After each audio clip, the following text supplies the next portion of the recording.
Bienvenidos al programa número 23 de Economía en Breve, correspondiente al 3 de abril del 2017. Mi nombre es Mario Correa y esto es lo más relevante del acontecer económico. La frase de la semana es del gran economista estadounidense Alan Greenspan, quien fuera presidente de la Reserva Federal. El proteccionismo hará poco por crear empleos y si los extranjeros toman represalias, seguro perderemos empleos. En el balance de lo ocurrido en la semana, podríamos considerar que el entorno global que enfrenta nuestro país se mantuvo sin cambio, es decir, que los eventos de la semana no apuntan hacia algún cambio en las expectativas. Para la economía de México, el balance de la semana lo consideramos positivo, ya que varios indicadores económicos fueron mejores a lo esperado. Se anunció un excedente de operación de Banco de México muy importante que fortalecerá la posición fiscal, y se presentaron los llamados precriterios de política económica que plantean una mayor disciplina fiscal. Para los mercados financieros, el balance de esta semana permanece sin cambio. Continuando con los mercados financieros, el tipo de cambio se redujo 0.27% durante la semana para terminar en 18.72 pesos por dólar, la lectura más baja en lo que va del año. Nuestro mercado accionario registró una baja de 1.1% en la semana, terminando en los 48.541 puntos luego de que la semana previa alcanzara máximos históricos, moviéndose nuevamente a contracorriente del resto de los mercados accionarios, que durante la semana presentaron en el índice que seguimos una ganancia promedio de 0.60%.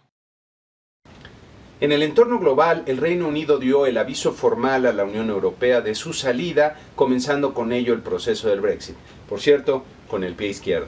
La primer ministro Theresa May envió al presidente del Consejo Europeo Donald Tusk la carta en la que se invoca el artículo 50 del Tratado de Lisboa, con lo que comienza el periodo de 2 años para negociar la salida del Reino Unido. En la carta, la señora May vincula la negociación de la salida con una negociación simultánea para un nuevo tratado comercial, lo que fue rechazado por la Unión Europea, que responde que hasta que se tenga avanzada la negociación de la salida, podrá comenzar a negociarse un nuevo tratado comercial. Adicionalmente, la carta de la señora May vincula también la negociación comercial con los acuerdos de seguridad con la Unión Europea, lo que no estaba sobre la mesa y lo que incluso fue señalado por miembros del Parlamento británico como una amenaza evidente que está fuera de lugar, ya que los acuerdos de seguridad no deben estar bajo discusión. Miren, el Reino Unido va a comenzar a ver pronto los efectos negativos de su decisión. Para empezar, tienen una muy mala posición para negociar, ya que el tamaño de la economía del Reino Unido es solo un 16% del total de la Unión Europea y el primer punto a determinar será el pago por compensación por la salida, que podría fluctuar entre los 20 y los 70 mil millones de libras esterlinas. Tal vez por eso la señora May quiso incluir el tema de la seguridad dentro de la negociación comercial para tener una posición no tan desventajosa, pero eso lleva el riesgo de generar entonces una negociación más agresiva y negativa con sus vecinos.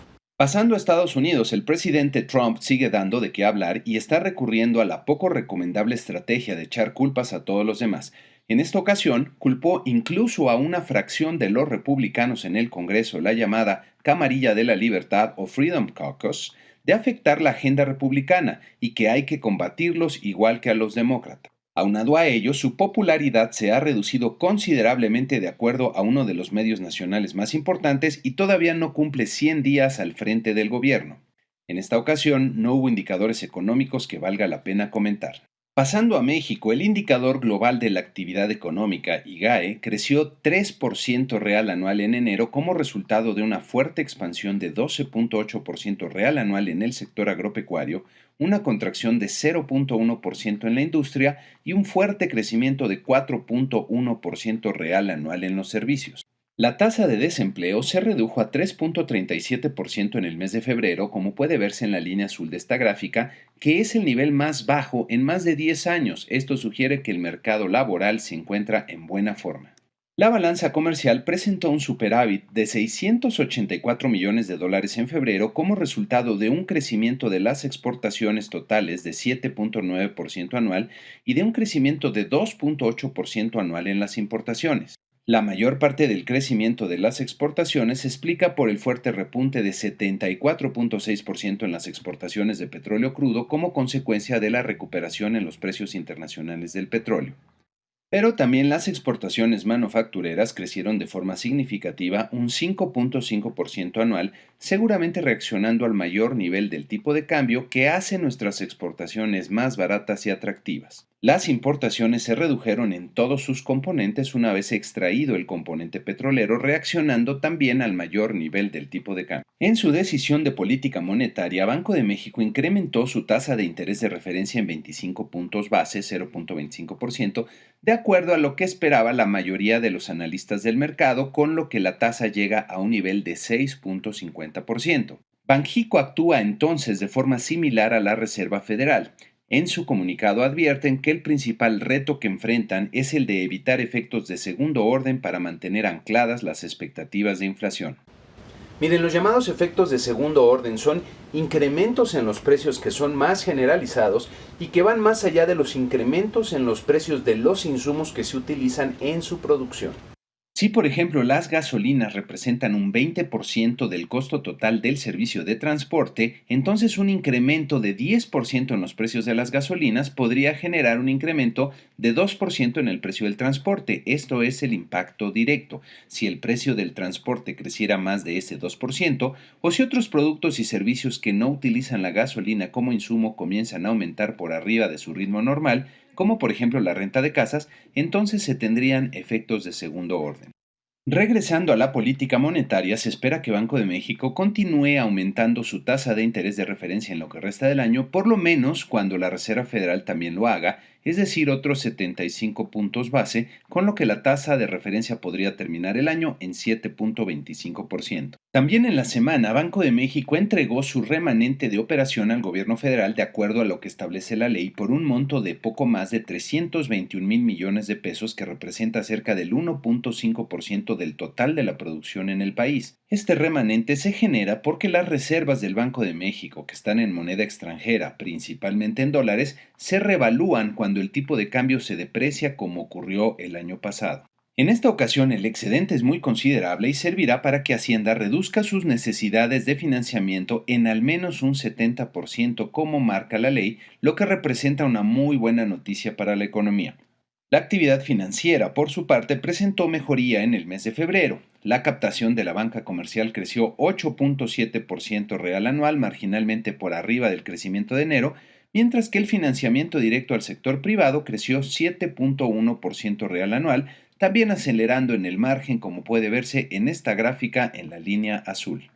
Las finanzas públicas registraron buenos resultados también durante el mes de febrero.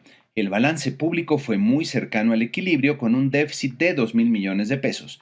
Los ingresos totales crecieron 7.7% real anual, destacando un crecimiento de 10.2% real anual en los ingresos tributarios, lo que sugiere que la actividad económica sigue bien en este segundo mes del año.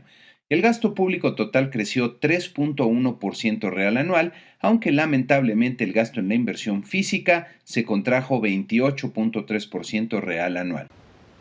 Miren, tener finanzas públicas sanas es una de las condiciones necesarias para que la economía funcione bien. Hay que recordar que en México hemos tenido experiencias muy amargas de lo que ocurre cuando el gobierno se endeuda más allá de lo que es sano. Por eso resulta una buena noticia que el balance público, que es la diferencia entre los ingresos y los gastos, esté muy cercano al equilibrio, muy cercano a cero. En el tema de la semana tenemos la presentación por parte de la Secretaría de Hacienda de los coloquialmente llamados precriterios de política económica, que contienen tanto el marco macroeconómico como los objetivos de ingresos y gastos que buscarán alcanzar. Y en esta ocasión, desde mi punto de vista, tenemos buenas noticias. Entre las cosas que vale la pena destacar del documento está la intención de generar un superávit primario de 0.5% del PIB para el 2017, un poco mayor al 0.4% que se había anunciado anteriormente y que sería el primero desde el 2008. El balance primario es el resultado de restar a los ingresos totales el gasto sin considerar los costos financieros de la deuda. Tener un superávit quiere decir que se está restableciendo la disciplina en las finanzas públicas. También destaca la perspectiva de una reducción en el saldo histórico de los requerimientos financieros del sector público, que es la medida más amplia que hay de la deuda pública, a un nivel de 49.5% del PIB, sin considerar el excedente de operación del Banco de México. Si esto se consigue, sería el punto de inflexión para la deuda pública, como puede verse en esta gráfica, y una señal de que se están fortaleciendo los fundamentos macroeconómicos del país. El marco macroeconómico planteado por Hacienda, que es el conjunto de variables económicas más relevantes, es consistente en lo general con lo que esperan la mayoría de los analistas del mercado. La expectativa de inflación parece optimista, como es usual para Hacienda. El pronóstico del tipo de cambio luce también optimista respecto a lo que se espera en los mercados, pero hay que notar que un tipo de cambio bajo es un pronóstico conservador para fines de las finanzas públicas. Hacia adelante, en la semana que viene, habrá que poner atención en el entorno global a cómo marchan las negociaciones del Brexit y cómo van afectando a los mercados financieros. En los Estados Unidos, la atención de los mercados estará concentrada en los resultados del reporte de empleo del mes de marzo, que es uno de los insumos fundamentales para las decisiones de política monetaria del Fed. Se espera nuevamente una fuerte creación de empleos no agrícolas del orden de los 180,000. También entre los otros indicadores relevantes están los índices del Institute of Supply Management y la venta de autos del mes de marzo. En México tendremos los resultados de la encuesta de expectativas realizada por el Banco de México, las remesas del mes de febrero, la confianza del consumidor del mes de marzo, a ver si sigue tan afectada como los datos de enero y de febrero, el consumo privado del mercado interno y la inflación de todo el mes de marzo. Y con esto concluimos este programa número 23 de Economía en Breve, con la invitación a que, si lo consideran útil, se suscriban al canal, le den like a este programa y lo compartan. Muchas gracias.